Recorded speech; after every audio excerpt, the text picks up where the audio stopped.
Poštovani učesnici konferencije, najprije bih se zahvalio svim učesnicima koji su svoje referate izložili pre mene, jer već sa izvesnošću možemo reći da će isti biti od velikog značaja za doprinos naučnom diskursu u oblasti digitalizacije prava u širem smislu. Te ću se ja potruditi da u svom izlaganju budem koncizan i da ne širimo diskusiju za dalje. U svom radu bavio sam se pitanjem može li robot biti pasivni subjekt krivičnog dela. Suština nije u tome uživaju li roboti prava i osjećaju li oni bol, što je već deo etike. Već da li se i kako napadu na robote napada suštinski opšti zaštitni objekt krivičnog prava u vidu osnovnih ljudskih prava i opštih dobara koji su u funkciji njihovog ostvarivanja i da li naš pozitivno-pravni normativni okvir dobar. Veštačka inteligencija je već deo naše svakodnevnice, a sve više to postaje i robotika, kao otelotvorena veštačka inteligencija. Dakle, u ovom slučaju nije reč o nekakvoj naučnoj fantastici, kao što smo imali prilike da vidimo u prethodnom izlaganju, ili nekakvoj dalekoj budućnosti, već je reč o sadašnjem realnom stanju stvari. U doktrini pasivni subjekt je lice čije kako lično imovinsko pravo krivičnim delom povređeno ili ugroženo, dok je objekt radnje materijalni predmet na kome se radnja izvršenja krivičnog dela preduzima. Kad se ova dva svojstva mogu steći u istom subjektu, ali načelno pojam pasivnog subjekta širi, jer to može biti pravno lice, pa čak i društvo, odnosno država u nekim slučajima. Ove nijance su ključne za davanje odgovora na pitanje da li robota treba posmatrati samo kao stvar. Evropski parlament je još 2017. godine predstavio ideju o svojevrsnom pravnom subjektivitetu za najsofisticiranije autonomne robote u vidu takozvane elektronske ličnosti. Međutim, ja se u svom radu nisam bavio pitanjem da li roboti treba da uživaju pravni subjektivitet ili nekako pravo, već kako se napada na njih de facto napada opšti zaštitni objekt krivičnog prava. Ako bismo robote posmatrali samo kao predmete, ti napadi bi se mogli podvesti pod određena imovinska krivična dela, dakle pod tu granu. Po pravilu bi to bilo krivično delo uništenje ili oštećenje tuđe stvari. Međutim, time bismo promašili suštinu, jer u situaciji kada su suštinski napadnuta najvrednija krivično pravno zaštićena dobra, imovinska kvalifikacija bi relativizovala stvarnu vrednost koja je napadnuta. U tom smislu, ovdje je reč o zaštiti osnovnih ljudskih prava i opštih dobara koji su napadom na robote pogođene, a ne o zaštiti prava robota.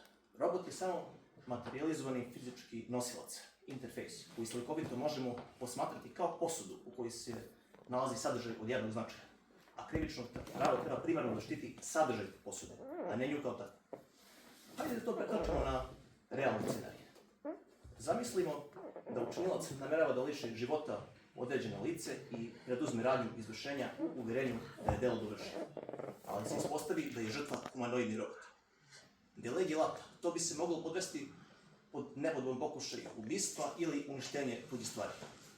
Međutim, da li bi to odražavalo realno stanje stvari imajući u vidu društvenu opasnost ovakve protivpravne radnje i naglašen subjektni element učinioca koji je upravljen na lišenje života? Druga situacija. Zamislimo da je robot negovatelj adekvatno integrisan u kogniciju i svakodnevno ubistvovanje nekog dementnog lica. Te pojmove adekvatno integrisan, to ću sam već objasnio ko bude zanimalo možda počitati. Uništenje tog robota nije isto što je lomljenje usisivača, već je shodno tezi proširenog uma.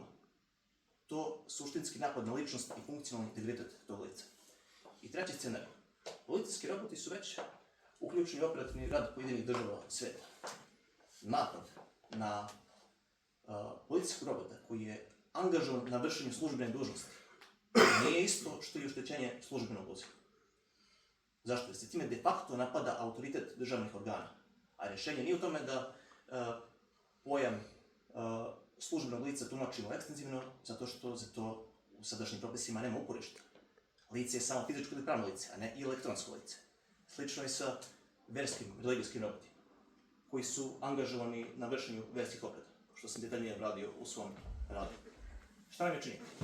Prvo, moramo prepoznati situacije u kojima podvođenje činjeničnog stanja pod imovinska krivična dela nije adekvatno.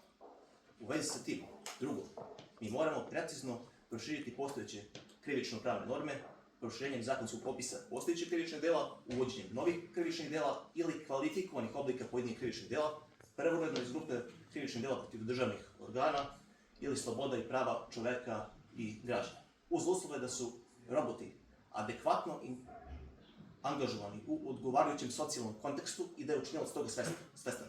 Znači, to su dva conditio sine qua non uslova.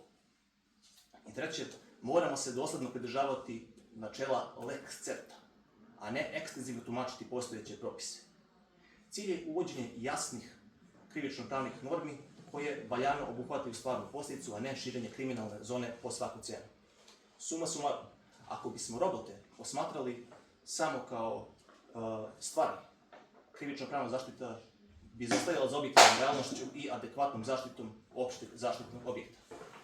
Međutim, to se odnosi samo na robote koji ispunjavaju određene kriterijume, a to je da su otelotvoreni, da posjeduju određeni stepen autonomnog ponašanja koji aktivira detektor života, takozvani. I treće, da su oni angažovani u odgovarajućem socijalnom kontekstu na način koji sam malo pre opisao. Poenta nije u dehumanizaciji krivičnog prava davanjem ljudskosti mašina, već u rehumanizaciji krivičnog prava, tako što će se eksplicitno propisati kada i pod kojim uslovima napadom na robote se faktički napada čovek, institucija ili sloboda. Hvala na pažnji.